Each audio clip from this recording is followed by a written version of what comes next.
the only person who can hold you accountable for anything is you.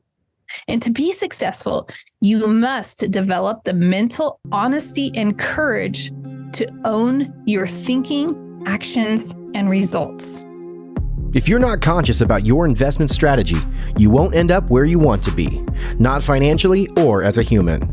On this show, we interview highly successful investors and share how they overcame limitations to become unstoppable forces of success. If you're ready to learn what it is to be a conscious investor so you can end up where you want, keep listening. Great to be back with you, Conscious Investor. I am so excited about today. I'm excited about this mindset, end of the year mindset series that we're involved with right now. The next 4 episodes and last week's episode are all geared towards supporting you and really, truly combing through 2023 so that you can enter 2024 with fire. Now, remember, we're not locked in with time. It's not like, only, January 1st to December 31st. We can be doing this at any point. We can always be using these strategies to review where we currently are and where we were. Some of the topics that we're really going to dive into today that I know are going to support you is, hey, did our goals deliver? How do we adequately review our year? And our year doesn't have to mean only, the chronological year, right? As I've already mentioned, you could be going back 6 months. You could go back the previous quarter. We can really apply these skills to a lot of things, but we have to have some type of way to know, how do we go about reviewing and evaluating a period of time? And then we're also going to dive into accountability. What is it? How can I apply it into my life? Might surprise you. We're going to talk about going big. So many of us are playing so small and we're just kind of like little turtles pulling our heads back inside of our little shells and playing it safe. And the world is not benefited by us doing that. But how do we actually step up and play big? And how do we be totally, completely awesome and okay with that? At the end of this episode, for those of you who are a committed conscious investor, there is a super special opportunity for you and you alone. I'm actually going to be leaving a direct number for you committed conscious investors. I'm not going to dive into it now, but if you stay with me to the end, I have a really exciting opportunity, and it's an ask of the conscious investor community, basically saying like, hey, how do we rally together? How do we support each other? Here's a number. Let's figure this out together, because this is not the Julie Show. This is the Conscious Investor Podcast, and this is here for you and for our community. Now, so many amazing things to dive into, but I would be remiss. I'm just so grateful for all of you longtime Conscious Investor listeners who have taken a moment to rate and review the Conscious Investor Podcast. It really means the world to me, because I'm here literally seemingly talking to myself in my studio right now. And unless I have that feedback, I have no idea how it's landing for you. So for those of you who have left ratings and reviews, for those of you who have sent me emails or shared with me on social media, shared the podcast on social media and such, I just want to give a huge thank you.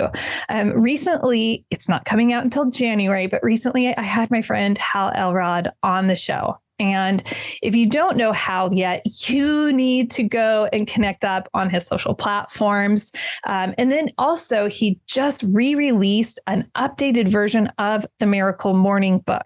I love the new cover to it, but he added so much more information, including a topic we've spoken about here on the podcast, which is having a closing, a slowing down, like the closing of the day routine. He's added so much to the book. You don't want to miss it. I also want to give a huge shout out, because Hal took time and he left a review on the Conscious Investor Podcast. And he says, 5 stars, Conscious Investor is the best. Julie Holly is such a light in the world, and particularly in the investing space. Focusing on more than just financial returns, she inspires you to think differently about your life. I'm so grateful that Hal, who runs a extremely busy schedule, was willing to take time just to give a shout out and a support. And that's the kind of person that Hal is. And I appreciate him so much as a friend and as his greater contribution in the world. When he and I met in June in person, I realized, oh my gosh, Hal's message and the conscious investor community messages and what we are all about is very much in line. So go check out, I think it might be pre-order still. It might be coming out in December, which is just days away. So get your pre-ordered copy of Miracle Morning. And I do know if you go to his website to order it, there are all sorts of really cool bonuses. All right. Hal didn't even ask me to do that, by the way. He's just so freaking awesome and a good friend. And I just want to support everything that he's doing because I know it will support you as well. Okay, are we ready to dive on in? One more special announcement. I'll give a little tidbit here, but I know we want to get into the meat and potatoes. And so I want you to know something else I'll add at the end is an opportunity for you to sign up for a really special not in person, but a live training that I'm going to do. I've never offered this before. I am making this accessible as possible for people who are working on the weekdays. I just don't give up Saturday mornings. But I believe in this and I believe in supporting you and in our community coming together. So stick with me to the end. So I guess there are going to be two fun things at the end for you committed conscious investors. All right. Here's the deal. I guess I need to catch my breath a little bit also, but we have to take time to pause and reflect on our year. It is so critical and important that we do that. But how do we adequately review where we've been and where we're headed? That's what we're going to jump into right now. Now, conscious investor, I'm totally honest with you every step of the way, and I'm going to be completely transparent here. I don't always track all the stats and numbers about the podcast really religiously and very well. And that's not the best practice to have. When I was a classroom teacher, right, we had to monitor students and their grades and their progress. And so I understand the power of that. What we focus on grows, and we need to know where things stand along the way. I'll share with you some of the struggles I have with that, and maybe that will resonate with you. And maybe this isn't a struggle for you, but I am sure and very certain that somebody that is battling some of these things. So we're going to go through 3 different areas, reasons why we might have some resistance to even doing this reflective practice. And every year I inch my way quite a bit forward, but it feels painful. It feels like a very painful growth, but it's very, very necessary. So the first thing is that we're hardwired. We are hardwired as human beings to protect ourselves, right? And in years and years and years ago, we won't even get into how many years ago because it doesn't matter, because for us, it actually still affects us right now. But we have that primitive brain, that hardwiring, that fight or flight sensation. It's part of how our brain functions and operates. We are into self-preservation, into self-protection. And as we are doing this, we actually prevent ourselves from taking the most important steps. So I mentioned the podcast stats and tracking social metrics and things like that. I suppose one of the things I say is, oh my gosh, they're just vanity numbers and things like that. They don't really show. You show me what really matters when you reach out to me, right? That to me is the most important thing. However, I do need to be dipping into those. And some other areas, editor, I'm so sorry. Will you please just loop this together? And while I'm applying this to podcasts, you might apply this to other areas of your life. Maybe you don't want to go and check that financial account of yours. Maybe it's a brokerage account. Maybe it's an investment account. Maybe it's your checking account or a credit card account, whatever it is. You might be feeling resistance to go and check that account. You might be feeling resistance, especially around the holiday season, of stepping on the scale and seeing, like, okay, where am I at? Now, I happen to have one of those scales that Super Rad Steve bought. And it is also super rad because it doesn't just track your number, your weight number. It actually tracks all sorts of other things like your muscle mass, your bone density, things like that. So I highly recommend picking up a scale like this. It's super easy to use and it's really interesting, but we can have that resistance because we're anxious. We're so anxious about like, oh no, we want to protect ourselves. We want to keep ourselves comfortable, and knowing the truth can sometimes be disruptive. And so we just maybe tuck it away and avoid it. Not a healthy practice in any part of our lives. Being up to date, understanding where we are, is that freedom that we're looking for. We talk about personal freedom on the show all the time, and we are surrendering our agency, our ownership of ourselves when we are subordinate to these other things. When we say, I'm just not going to check that. I'm just not going to look into that. It's saying that has this power over me in my life, and I'm going to let it have that power over me in this area. That's not a life of freedom. So conscious investor, I want to encourage you to really just say, okay, this is uncomfortable and that's okay, but I can step into this and have full agency in my life over every single part of my life. Another side of this is that sometimes we don't want to peel back, pull open the curtains because we don't really know what we're looking for, right? We're unsure. We lacked clarity and we were just winging it. And so we're like, we don't even know. Did it work? Did it not work? I'm really not sure. So guess I don't really need to check in. And one final reason, it's not a final as in there aren't any other reasons, but for our purposes today, is that we can be ashamed or embarrassed because we didn't really go for it. We had some type of inner resistance, a conflict, because it's like, I don't know that I can really jump into this and go for it. So I'm just going to put half of myself in.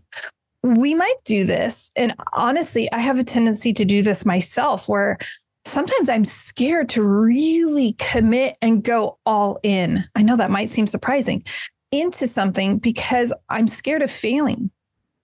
So this is part where it reveals some perfectionistic qualities and attributes, right? And so instead of going all in and risking failing at something, you jump in and you could just kind of quasi do it. Like, oh yeah, I tried it. I did pretty good. In fact, recently I took the kids, Super Rad Steve and I took the kids rock climbing. We had to drive down to Spokane, Washington. They have a fantastic indoor climbing gym. It's so much fun. Felt phenomenal to be back in a climbing setting. That was something I used to do all the time in college in my early 20s. And so I was like, oh, this is great. And I'm going to be totally honest. I was on this route and it was painful because I had to do this huge setback. I used to be able to on site like 512. For you who know climbing, that's super awesome. And now, it's like, oh, cool. I'm doing climbing 5'8", 5'9". Woo, go me. Right. And so I'm going up this route, and it was a I don't know, 5'8" or 5'9" route. And it had this, it was a longer route. And that's why I like this gym, because it has, just a breadth, the highest walls that I've been around here in the inland Pacific Northwest. And this wall, I go through the crux, the most difficult, complicated move of this, right? And I'm just tired. And I'm just going to be honest. I kind of just half-assed it at that point. I got through the crux, and then I'm like, oh, Is it even worth it going to the top? Right. And so that can be indicative of this whole like, I don't know that I want to go all in. I don't know that I want to have that feeling the rest of the day where I just can't grip anything because I haven't climbed in so long. And I just don't want to have experienced the level of discomfort I know that is going to come with me pushing myself. Maybe that resonates with you. Maybe some of you don't want the attention that comes with being totally awesome. Maybe that's going to put you in the limelight and you just are avoiding that. And so we don't have to go through life in that way. I have some favorite quotes that I'd like to draw from. And let's just start with that whole awesome sentiment right there. Recently, I listened to Hero on a Mission by Donald Miller. If you're watching it on YouTube, there's Hero on a Mission. It was so powerful as an audiobook and so well read. Well done, Donald Miller, that I immediately ordered a copy of the hardback book to have.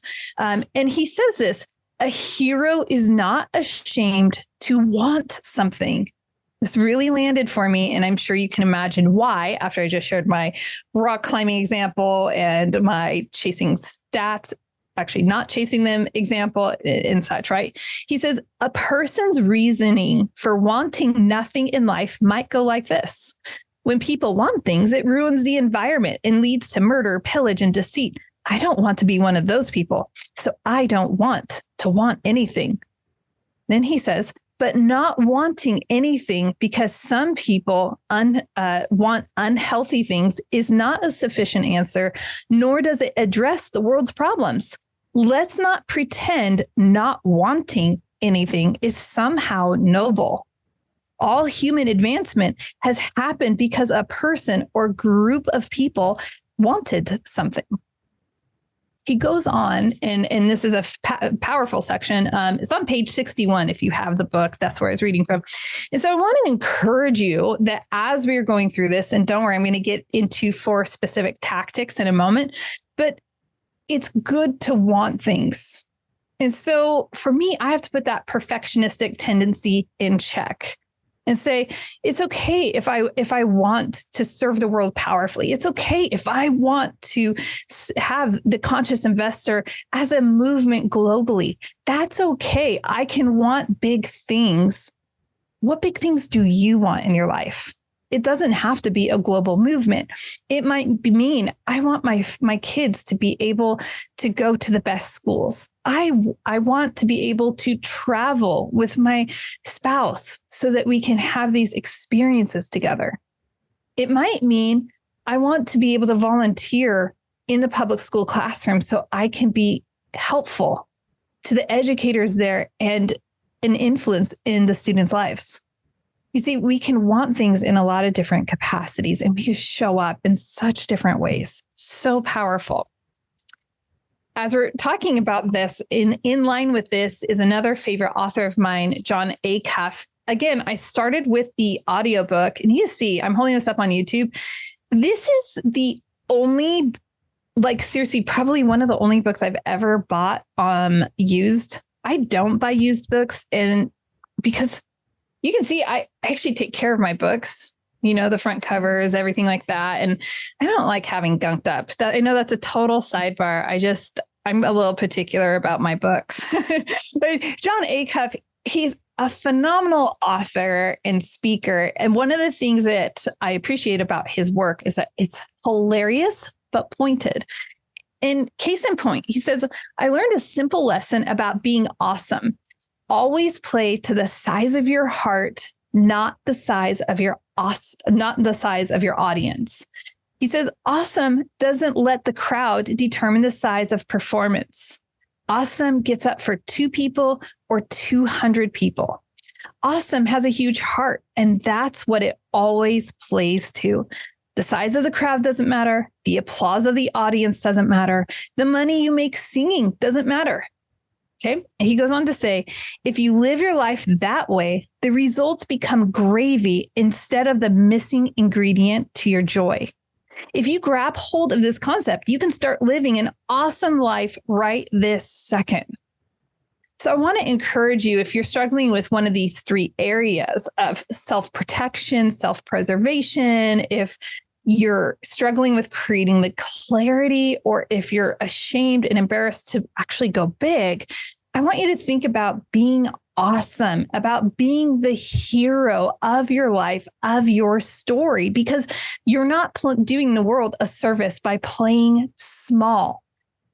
So you're like, Julie, I thought we were going to talk about how to evaluate our year-end goals. Yes, but we needed to set a stage for that. So let's go ahead and let's dive into how we're going to create some year-end goals. And then we'll talk a little bit about accountability. What I have found is that there are four areas that we can evaluate with our goals. And with our year, in fact, if you didn't start the year or the quarter or whatever you're reviewing with a specific, clear, measurable goal, by the way, remember, I don't like SMART goals. They need to have an F at the end because our feelings need to be involved. Go back to the previous episode. But as we're evaluating these things, here are four areas that we can reflect on. Okay. First of all, whatever it is that we're evaluating, let's just, in a sense, pick it out of thin air, off the spreadsheet, whatever it is, hold it in place. Now we're going to say, was this a bridge? Meaning a bridge goal is something that you do temporarily that gets you where you want or need to go. When I was still teaching, I had a bridge. It was painful. It was absolutely painful. I woke up at 3 a.m. for just a few months because this was a bridge. It was not forever. And I knew it wasn't forever. I knew this was a bridge goal. I was just finding my way over a gap. In order to leave education and go into full-time investing and coaching, I needed a bridge. That meant I needed to put in some extra time so that I could get to where I wanted to go. I did that. It was short. It was not forever. It was not permanent. And that is the point of bridge goals. Okay. And so as you review your year, you might identify some bridges that you had in your year that you didn't even realize you had. Okay. There are ways that we compensate so that we can get to where we want to go. You might also intentionally bake in some bridges into your coming year, into the next season that you are planning for. One way I'm doing that, and this is absolutely insane, and you guys are going to think I am crazy, but I'm just going to be so transparent with you. I actually released a really great virtual assistant from my company. Fantastic virtual assistant.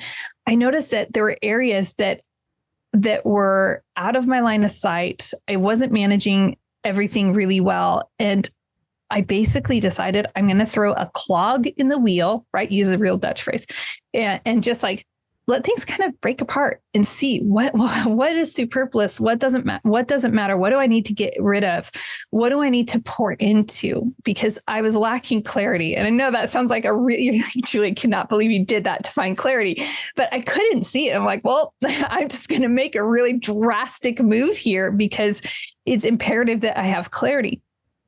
It's been serving itself very well, but that is a bridge in my life that will help me better identify some of the key players that we'll be hiring for in the next season. It's just a bridge. It's not permanent. It's raising my awareness in a very painful way. It's making me find that line of sight. And the other element with this particular bridge is that I wasn't really sure how I was showing up. And that was making me sad.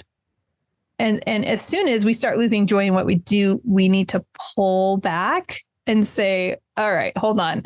We're supposed to love everything that we do. As my buddy, not really my buddy, he's not a Peter Drucker, but I think his essays are phenomenal.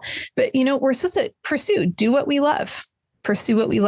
And I was starting to find resistance in my life. So if you've noticed that I haven't been as present on social media, now you have an indicator as to why. I really believe in being transparent. I believe in showing up organically and authentically, and I was starting to feel like I was losing sense of that. So this is my bridge. Clog in the wheel is my bridge. So we have to look for where were the bridges and what bridges do I need to build to move forward.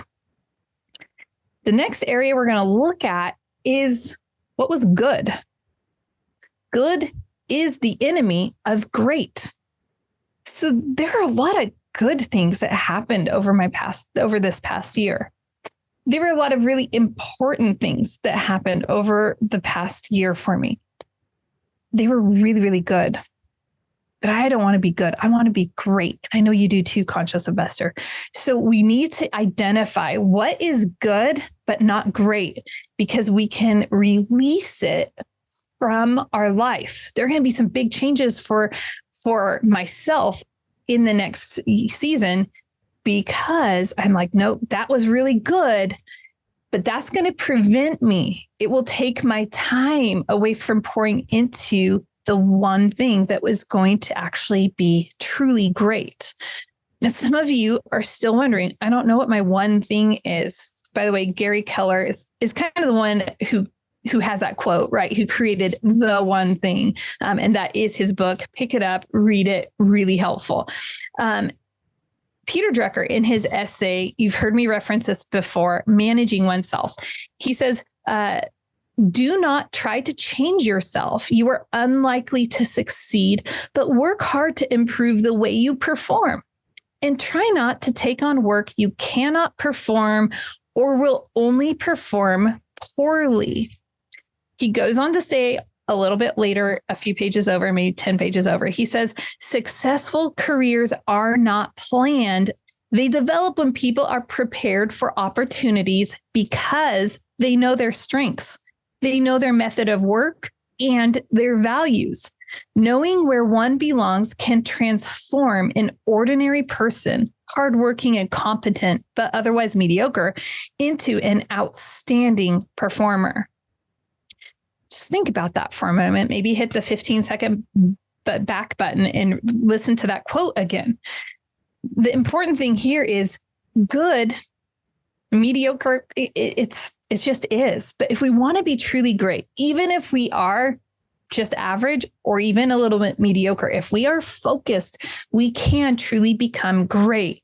Identify some of the things over the past year that you either baked into your goals, or you're just reviewing your year and you're realizing that was really good, but wow, where I want to go, that's not going to lead to the greatness I want. That will actually be a good distraction. And I'm putting air quotes up for that good distraction for you amazing listeners.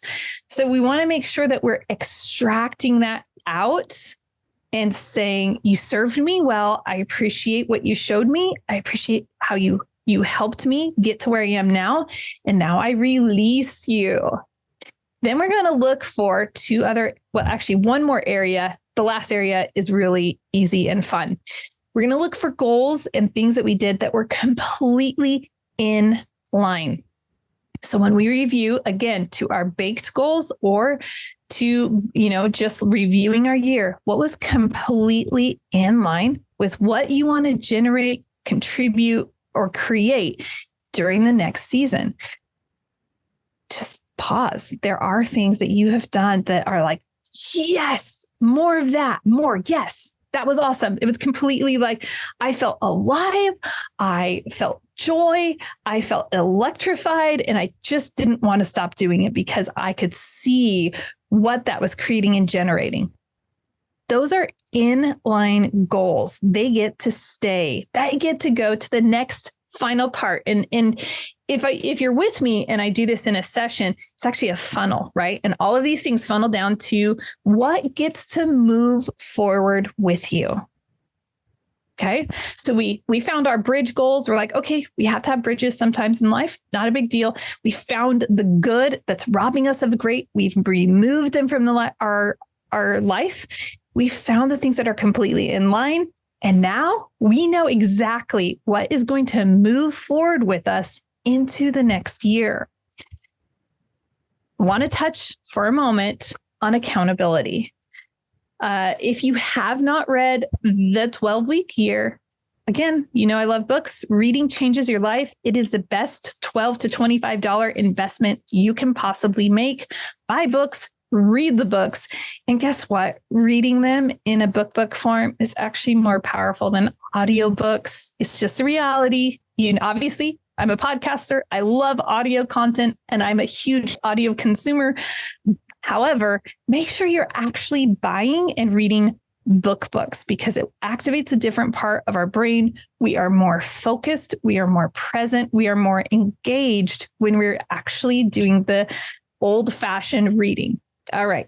Soapbox moment over. I know that served you well. Brian Moran says in this book, when you understand that true accountability is about choice and taking ownership of your choices, everything changes. You move from resistance to empowerment, from limits to possibilities, and from mediocrity to greatness.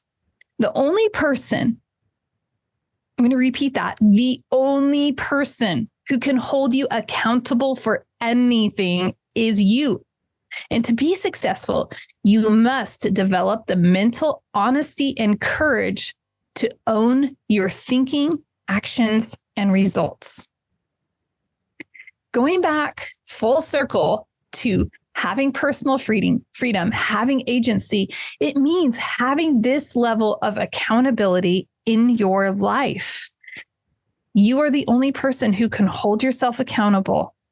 Okay. And if you want to be successful, you have to, I love that he used the word courage. You have to have the mental honesty and courage to own your thinking, action, and results.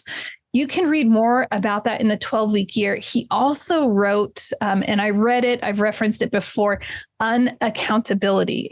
And unaccountability is really a bridge between 12-Week Year and accountability. Lots of crossover between those two bodies of work.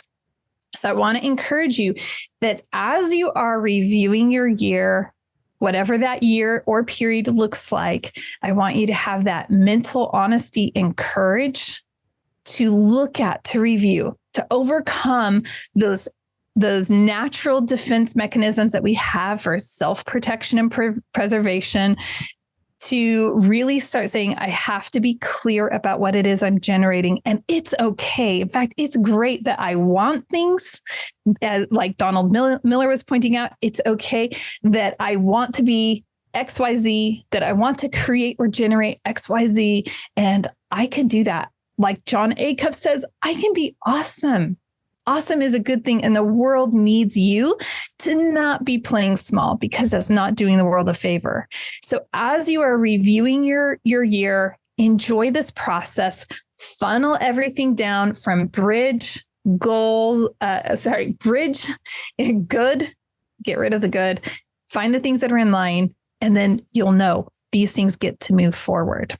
Now, 2 special opportunities. I said, hey, committed conscious investors, those of you who are staying to the end of this, I have 2 really special things. First of all, for the first time in, I think forever, I think it is an actual very, very first time I know it's the first time for this. Let me get to it. I am actually offering a goal setting webinar.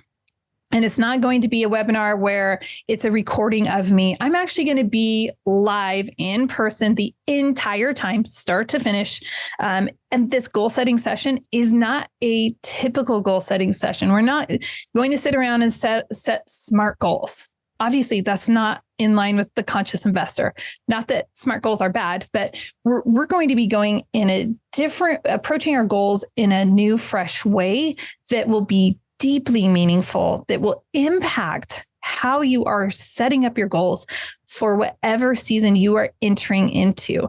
I like to do this every year in November, December, personally, because it really sets me up mentally to go into the year with power, with thunder, right? I'm not, it's January, let's set our goals. It's, oh no, I've reflected on the past year, and this is what we're doing through these episodes. And I've reflected and I've found my clarity. And now I'm ready. I'm ready for you 2024 or whatever year it is. You can join me. And again, first time for a lot of things with this. I'm going to do this twice because some of you have responded on social media that, I was looking for what times work for people. So I'm really trying to make this accessible because my goal is to support you, conscious investor, in really, truly activating everything that God has created you with to contribute to this world. We don't want to live shadow lives. So Tuesday, December 5th, 11 a.m. Pacific time, 2 p.m. Eastern time, there will be a 90-minute session available.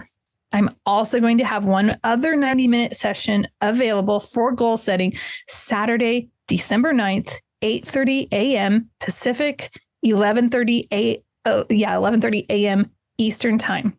Okay, so there are 2 dates that if you are interested in saying, I'm ready to take my goals to the next level, I'm ready to have goals that are deeply aligned with me, that actually excite me, that actually generate feelings within me, then this is for you. If you want to be the architect of your life, this is for you. If you're done playing small, if you are done living a shadow life, this is for you.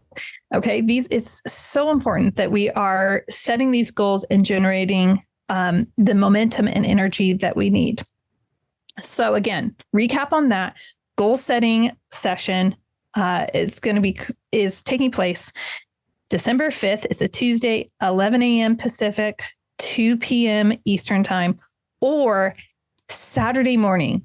Okay, listen. And I'm telling you that Saturday morning, you can come in your pajamas, come as you are. It is a Saturday morning. I do not typically do anything on Saturday mornings. It's sacred time, but I do understand that is a time that works for a lot of people who are working Monday through Friday. So, come as you are. You don't need to do anything special. December 9th, 8:30 a.m. Pacific time, 11:30 a.m. Eastern time. All right, final announcement. Again, something else I've never done, but I'm throwing this out to you. And if you've listened this long, then I know that you're interested in this. And I'm going to give just a slight backstory. Part of putting that clog in that wheel was me realizing how much I truly want to be connected with you, conscious investor, like to actually connect our community in a stronger, more profound way. So I've been doing some research into different apps, different programs, like how can we actually connect up? And do we have to be on a social platform, or can we find some other platform that's off of the social platforms? Do we want to? All of that. I could make a ton of decisions, but it's not the Julie show. It's the conscious investor community. And so I want to reach out to you, and I'd love to hear back from you. I'm going to give you my direct number. I know that's crazy, but I'm going to do it. All right. So I want to hear back from you as to what would serve you best. Okay. Would it be great to have to just have a group text type thing? And that wouldn't be where your number is revealed. But you would be able to text with me. I want our community to be connected. Would you like to really dive into the Facebook group? Because there is a private Facebook group available, but is pretty dormant. I haven't loved on it too much because I've been unsure. I've lacked clarity. There are lots of things I'd like to do, but I don't know if it should be in a private Facebook group or if we should pull that in. And there are other platforms where it would just be us. No social platforms involved. It's like completely off the social world in our own little bubble. So let me know. Send me a text to 208-278-6235 and let me know if that's of any interest to you. Let me know if you are interested in really getting to know other like-minded conscious investors from across the country and around the world. Let me know how you would like to connect.